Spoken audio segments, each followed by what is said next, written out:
Be sure to read and follow the safety guidelines to protect your computer from potential damage and ensure your personal safety.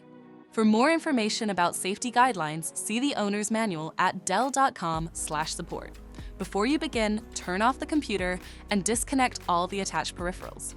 Before proceeding, ensure your computer is in service mode. To enter service mode, press and hold the B key on the keyboard and then press the power button. Now, the computer will boot up and the owner tag information is displayed on the screen. Press any key to proceed.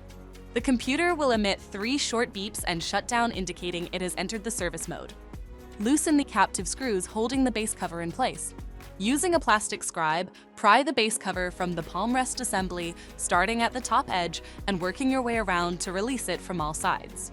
Now, lift the base cover from the palm rest assembly. If your computer is unable to enter service mode, disconnect the battery cable from the system board. To remove the solid-state drive 2280, identify the solid-state drive and remove the screw. Lift the drive out of the system. To reinstall the solid-state drive, place it back in the system and tighten the screw to secure it. If the battery cable was disconnected earlier, make sure to reconnect it to the system board. Next, align the base cover with the palm rest assembly and gently place it into position. Tighten all required screws to secure the base cover in place.